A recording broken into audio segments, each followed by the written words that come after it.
Et bonjour à tous, bienvenue en ce mercredi 31 mai 2023 pour, comme je l'avais dit hier, un petit retour sur le Bitcoin. On va regarder aussi donc le fameux dollar qui continue d'évoluer à la hausse, mais c'est peut-être la fin de la hausse. On va regarder ça, on va essayer de corréler ça avec les obligations d'État à 10 ans. Et on va regarder aussi du coup les fameuses annonces qu'on a eues aujourd'hui. Donc pour commencer le Fear and Greed Index, on a un petit retour sur les volumes. Donc voilà, on a pris quand même 13% au niveau des volumes, baisse de 2% sur la capitalisation boursière, mais voilà, s'il n'y a pas de gros mouvements. Et enfin le fameux market sentiment qui n'évolue pas du tout. Donc c'est quand même assez fou de voir que voilà, la semaine dernière on était à 51, hier on était à 51, aujourd'hui on est à 51. Peut-être que tout l'été, on oscillera du coup entre les 48, 49, 50, 51, 52, 53. Enfin, on sortira pas de cette zone. On pourrait quand même avoir une sortie probable de cette zone durant le FOMC. Ça va bientôt faire maintenant 2 semaines que je vous pitch sur ce fameux FOMC. Mais voilà, on a eu aussi des mouvements intéressants au niveau du FedWatch Tool, donc du pressentiment du guesstimate de la montée ou non des taux par les institutionnels. Alors, au niveau quand même des annonces économiques qu'on a eues aujourd'hui. Donc, on a eu les offres d'emploi JOLTS qui sont supérieures aux attentes. Donc, on a plus d'offres d'emploi que prévu. Ce n'est pas quelque chose d'extrêmement bien pour la Fed, elle qui veut quand même combattre l'inflation. On aura tout à l'heure le book beige, le beige book, et discours du gouverneur Jefferson de la Réserve fédérale. Bon, ça après, c'est assez mineur. On a eu le baromètre des entreprises MNI de Chicago qui a été inférieur aux attentes, ce qui ça est une bonne chose, étant donné que ça montre quand même un recul de l'économie.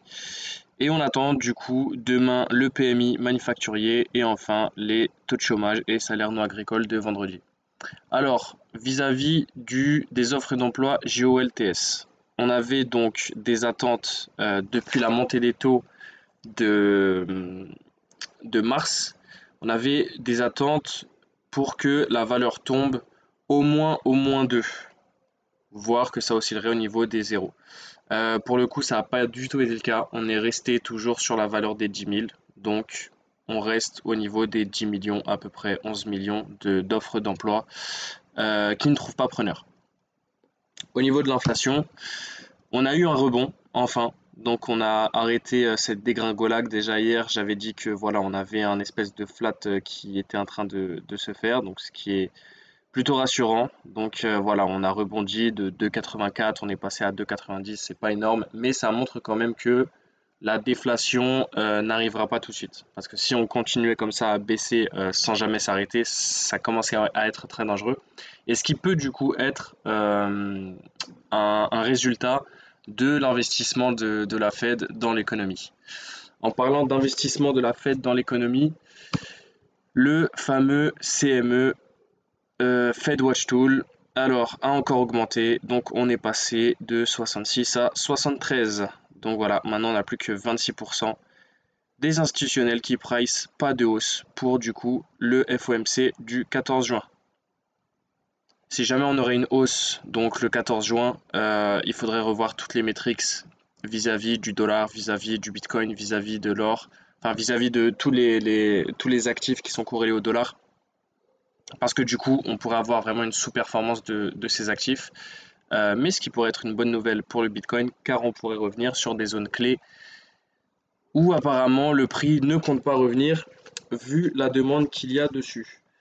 Au niveau de la liquidité de la Fed, donc liquidité de la Fed, on est sorti du canal haussier, on oscille toujours entre les donc 6000 milliards et les 6200 milliards. Voilà, donc on est en train de faire un nouveau range à l'intérieur, ce qui est une bonne chose.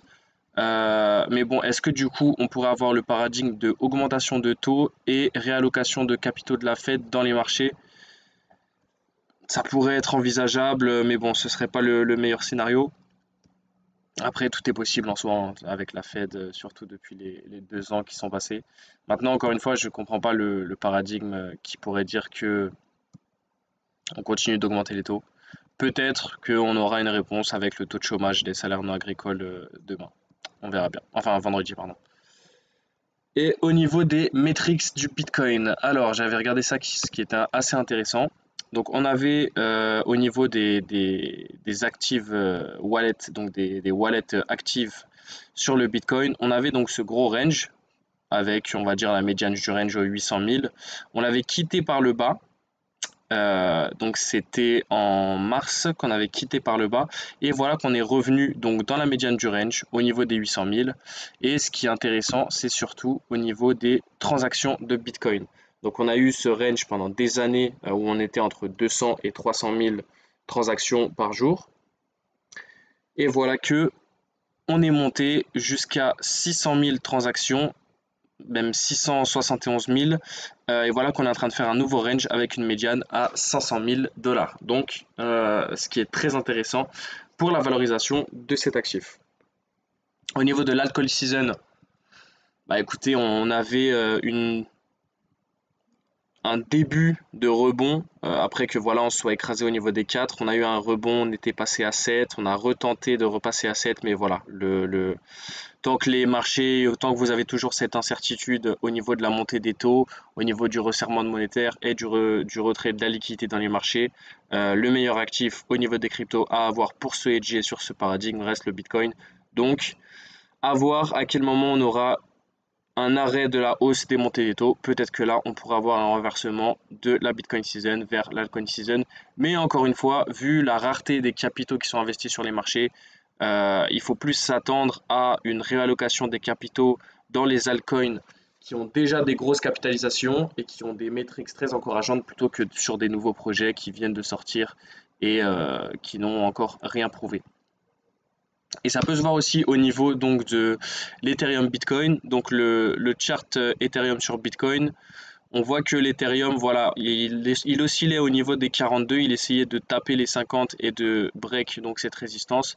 Au final, voilà, il est redescendu au niveau du bas de cette trendline. Il a rebondi dessus, donc on verra si jamais il la break par le bas, bah, ça pourrait être un indicateur que voilà, les capitaux se réallouent encore sur Bitcoin. Si jamais il l'a breaké par le haut, alors ce serait intéressant parce que du coup, il reviendrait au-dessus de cette résistance et il sortirait de ce range long terme pour lequel on était sorti donc avec le paradigme de 2021-2022. Au niveau du dollar, alors le dollar, lui, il est toujours dans son range long terme qui en avait démarré donc en décembre 2022. On avait tapé le bas du range en février et le haut du range en mars. On avait retapé le bas du range début mai et voilà que on a recommencé donc à faire l'accélération haussière qu'on a connue déjà pour récupérer la liquidité baissière de toutes les personnes qui ont shorté sur toute cette baisse. Et encore une fois, on avait donc deux zones de possibles arrêts, donc deux order blocks où le prix pouvait s'arrêter. Donc le premier order block, c'était celui qu'on a juste ici avec le gap en dessous. Et le deuxième, c'est celui qu'on a là. Alors, vu que les obligations d'État, le rendement des obligations d'État à 10 ans sur le dollar a déjà, lui, commencé à chuter fortement, je pense que le dollar va suivre. Donc il va suivre très prochainement maintenant, étant donné que voilà, c'est quand même des grosses sommes qui se déplacent sur le marché du Forex. Je pense qu'il va falloir avoir une pattern de distribution qui est, je pense, en train de se faire. Donc voilà, on a peut-être ici le SC, AR, ST. Là, on a peut-être fait le STB pour après avoir le spring et rechuter à la baisse. Mais encore une fois, si on aurait une augmentation de taux le 14 juin, il faut s'attendre à peut-être retourner sur le haut de ce range, voire peut-être même pour le break par le haut. Au niveau du Bitcoin, alors le Bitcoin, lui, on était toujours dans ce canal long terme qu'on avait démarré en mars 2023. Donc pour rappel, les marchés crypto, étant donné qu'ils sont extrêmement illiquides, vous avez généralement ce qu'on appelle les vagues d'Elliott qui sont très pertinents à voir pour les mouvements long terme.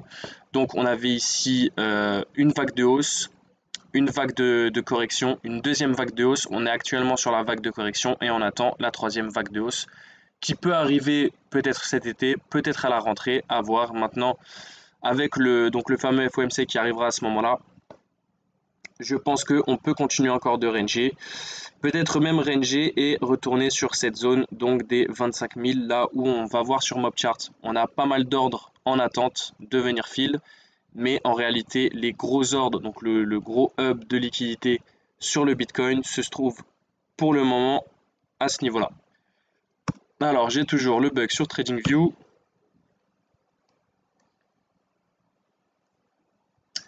Donc je vais revenir sur le Bitcoin.